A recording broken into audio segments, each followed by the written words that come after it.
وہ جو خمینی صاحب کی میں نے ایک دفعہ تقریر پڑھی تھی اور میں نے ایک آدمی سے اس سے ترجمہ بھی سنا، معاف کیجیے گا اگر میں نے غلط سنا ہے، کہ انہوں نے حضرت علی رضی اللہ تعالیٰ عنہ کی وصیت پہ عمل کرتے ہوئے یہ شاہ کے خلاف جنگ کی اور وہ کیا، تو خود جو علی ابن ابی طالب ہے انہوں نے اس بات پہ عمل کیوں نہیں کیا؟ اگر وہ یہ بات ان تک سچ پہنچی تھی، انہوں نے کیوں نہیں حکومت کے قیام کی کوشش کی؟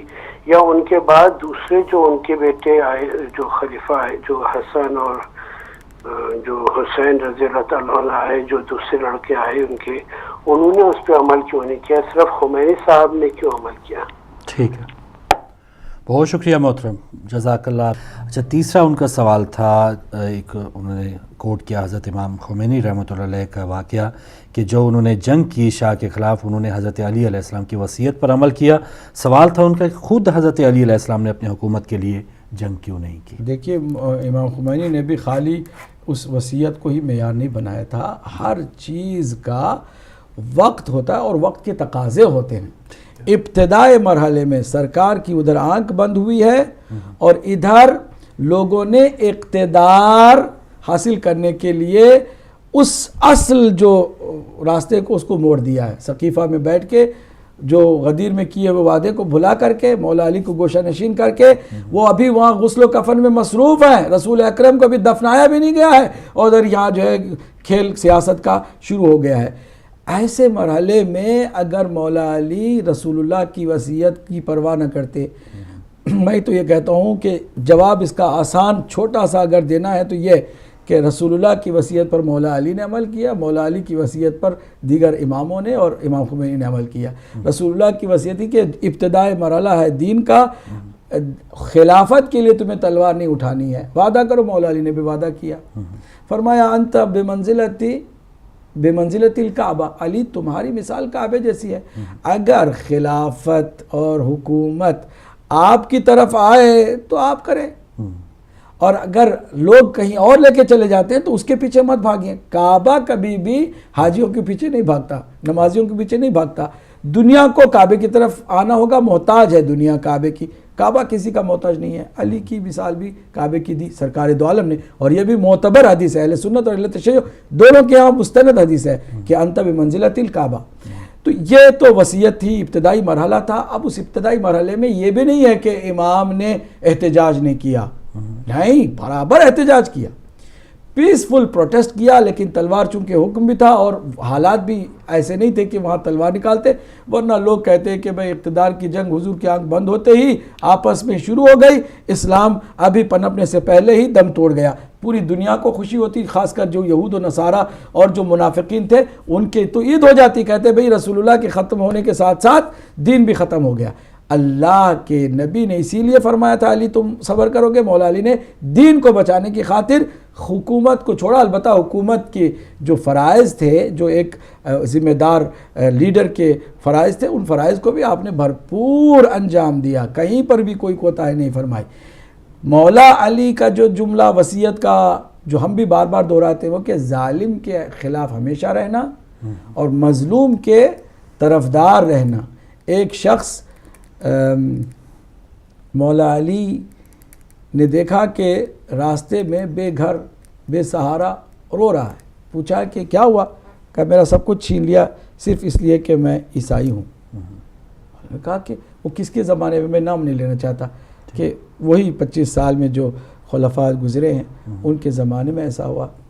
تو امام نے فرمایا کہ میں ظالم کے خلاف ہوں، مظلوم کے ساتھ ہوں، تم چاہے عیسائی صحیح مظلوم ہو، آؤ میں اور تم دونوں مل کر کے ظالم کے خلاف آواز بلند کرتے ہیں اور اپنی مظلومیت کی فریاد کرتے ہیں۔ مولا علی نے ایسا کیا چوراہے پہ جا کے، پھر حاکم وقت کو بھی بتایا کہ تم نے یہ زیادتی کی ہے۔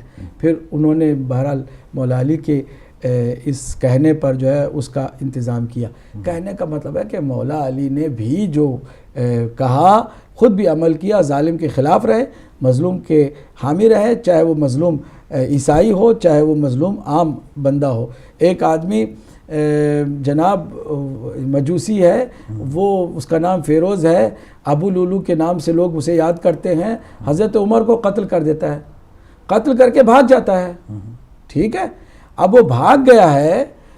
حضرت ابو بکر کے لاڈلے جو ہے وہ عبداللہ ابن عمر، حضرت عمر کے بیٹے عبداللہ ابن عمر، ان کو خبر ہوتی ہے تو باپ کے قتل کا انتقام لینے کی نیت سے تلوار گھر سے ننگی لے کر کے جو اجمی ملتا ہے اس کو قتل کرتے چلے جا رہے ہیں. مولا علی کو جب خبر ہوئی فوراً گئے کہ عبداللہ تم یہ کیا کر رہے ہو؟ کہ میرے باپ کے خون کا بدلہ لے رہا ہوں. کہا کس سے لے رہے ہو؟ جس نے قتل کیا وہ تو بھاگ گیا. یہ جو بے گناہ لوگ ہیں، مجوسی ہیں یا عجمی ہیں، کوئی بھی ہیں، تمہیں تو حق نہیں ہے کسی بے گناہ کا قتل کرو، کسی کا انتقام کسی سے لے رہے ہو. آپ کو کیا پرابلم ہے؟ آپ کیوں قاتل کی حمایت کریں؟ انہوں نے کہا میں قاتل کی نہیں، یہ بے گناہ لوگوں کی بات کر رہا ہوں. پھر اس نے جسارت کی، میرے مولا نے اس کے بازو کو پکڑا کہ اب کی بار اگر کسی بے گناہ کے اوپر ہاتھ اٹھایا تو علی سے برا تمہارے لیے کوئی نہیں ہوگا، مطلب تمہیں بھی وسیع طرح پچاڑ دوں گا. کیا مولا نے ظلم کے خلاف آواز نہیں اٹھائی ہے؟ برابر اٹھائی ہے. جب مولا علی نے غضبناک حالت میں عبداللہ ابن عمر کے ہاتھ کو روکا ہے تو وہ تلوار چھوڑ کے چلا تو گیا مجبور ہو کر، کیونکہ مولا کے ساتھ کوئی بھی کسی نے جرت نہیں کی ہے کہ کوئی پنگا لے، لیکن جاتے ہوئے یہ کہا کہ یہ بات میں یاد رکھوں گا. وہ بغض تھا ان کے دل میں کہ عبداللہ ابن عمر نے مولا علی کی ظاہری خلافت میں بھی مولا علی کی بیعت نہیں کی. پھر امام حسن کا جو 6 مہینے کا عرصہ تھا، امام حسن کی بھی بیعت نہیں کی، یزید کی بیعت کی، حجاج بن یوسف ثقفی کی بیعت کی، لیکن بغض تھا علی اور اولاد علی سے، انہوں نے بیعت نہیں کی. یہ اور بات ہے کہ اہل سنت کی اس کو ہیرو کے طور پر اس کے حدیثیں جو ہے سب سے زیادہ بیان کی جاتی ہیں.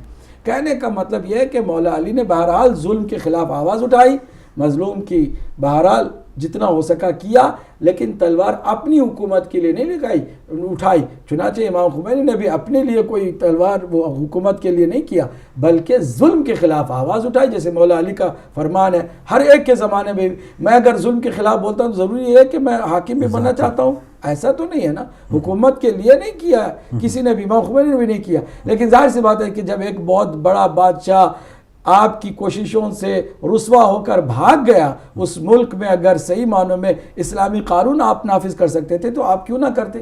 آپ نے کیا. تو کہنے کا مطلب یہ ہے کہ یہ جو وصیت ہے خود مولا علی نے بھی عمل کیا ہے اور تمام معصوم اماموں نے عمل کیا ہے، اور ہمیں بھی یہی کہا ہے کہ ڈٹ جاؤ، لیکن اس کا مطلب یہ نہیں کہ حکومت کے چکر میں پڑ جاؤ. یہ اور بات ہے، دو الگ الگ باتیں ہیں. بالکل صحیح.